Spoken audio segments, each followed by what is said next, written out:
बांकीपुर उपचुनाव का रण सज चुका है। आज बीजेपी उम्मीदवार नीरज कुमार सिन्हा भव्य रोड शो के बाद अपना नामांकन दाखिल कर दिया। उन्होंने नीरज के नामांकन में दिग्गज शामिल हुए। बीजेपी का दावा है कि इस बार भी बांकीपुर का रण वही जीतेगी।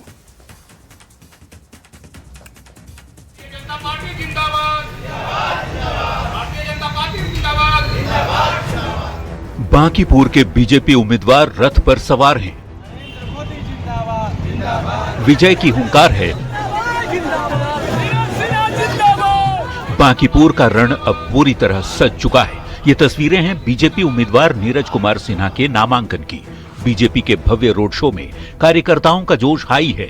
सीएम सम्राट चौधरी विक्ट्री का साइन दिखा रहे हैं। एक तरफ नीरज कुमार सिन्हा के रथ पर एनडीए के दिग्गज एकजुटता का परिचय दे रहे हैं, तो दूसरी तरफ मोटरसाइकिल जुलूस में शामिल बीजेपी कार्यकर्ताओं की हुंकार बीजेपी की जीत की तरफ इशारा कर रही है। पिछली बार 51,000 वोट से आरजेडी को हराए थे।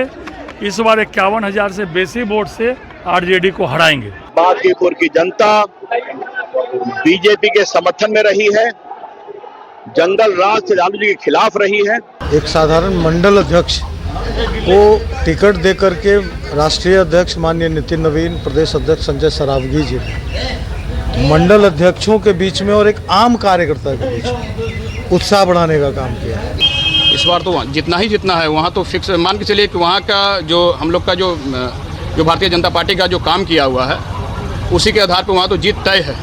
बांकीपुर सीट पर उपचुनाव की चर्चा पूरे देश में है। बांकीपुर सीट बीजेपी का गढ़ रही है। ये सीट बीते 3 दशक से बीजेपी के पाले रही है। पार्टी के राष्ट्रीय अध्यक्ष नितिन नवीन के राज्यसभा जाने के बाद उपचुनाव में पार्टी की ओर से नीरज कुमार सिन्हा को उम्मीदवार बनाया गया है। जातीय समीकरण और सियासी इतिहास यहाँ बीजेपी के पक्ष में रहा है। पार्टी का दावा है कि इस बार भी बांकीपुर की जनता उनके साथ है और जीत भी तय है।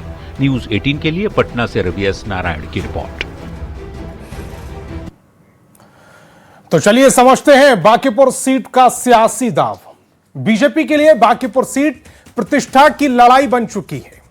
करीब 30 साल से ये विधानसभा सीट बीजेपी के पास रही है। इस उपचुनाव में जीत दर्ज कर पार्टी बड़ा संदेश देने की कोशिश में है। विधानसभा चुनाव की तरह विरोधियों को करारी हार का स्वाद चखाना चाहती है बीजेपी। 9 जुलाई को पहले बीजेपी ने अभिषेक सिन्हा का नामांकन दाखिल कराया। अगले ही दिन अभिषेक ने 24 घंटे के अंदर ही पारिवारिक वजहों से अपना नाम वापस ले लिया था। इसके तुरंत बाद बीजेपी ने नीरज कुमार सिन्हा को उम्मीदवार घोषित कर दिया। बीजेपी के बूथ अध्यक्ष रहे हैं नीरज कुमार सिन्हा। 13 जुलाई को आखिरी दिन उन्होंने नामांकन किया है। नीरज सिन्हा के नॉमिनेशन में बीजेपी नेताओं ने शक्ति प्रदर्शन भी किया। तो खबर समझने वाली बात यह है कि बांकीपुर सीट पर उपचुनाव क्यों हो रहा है। इस सीट से बीजेपी अध्यक्ष नितिन नवीन विधायक थे। राज्यसभा सांसद बनने के बाद उन्होंने एमएलए के पद से इस्तीफा दे दिया। विपक्षी पार्टी आरजेडी ने रेखा गुप्ता को अपना उम्मीदवार बनाया है।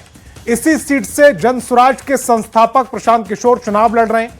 पहली बार पीके चुनाव मैदान में उतरे हैं। 30 जुलाई को वोटिंग होनी है। 3 अगस्त को उपचुनाव के रिजल्ट आने हैं, यानी कि नतीजे आने। बांकीपुर विधानसभा सीट पहले इस विधानसभा क्षेत्र को पटना पश्चिम सीट के नाम से जाना जाता था। अब इतिहास पर थोड़ा सा गौर करते हैं। सबसे पहले ये जो सीट थी वो पटना पश्चिम सीट के नाम से जानी जाती थी। 2008 में परिसीमन के बाद पटना वेस्ट का नाम बदलकर बांकीपुर कर दिया गया। पिता नवीन किशोर प्रसाद सिन्हा के निधन के बाद 2006 से नितिन नवीन लगातार विधायक रहे, यानी कि परिसीमन से पहले से ही नितिन नवीन इस सीट से विधायक रहे। पटना जिले की बांकीपुर विधानसभा सीट पर करीब 4 लाख मतदाता हैं। यहां कायस्थ और वैश्य वर्ग के मतदाताओं का प्रभाव माना जाता है। 2025 के विधानसभा चुनाव में नितिन नवीन करीब 52,000 वोट से जीते थे। बीजेपी इस सीट से 1995 से चुनाव हारी ही नहीं। 1995 से लगातार बीजेपी इस सीट पर चुनाव जीतती आ रही है।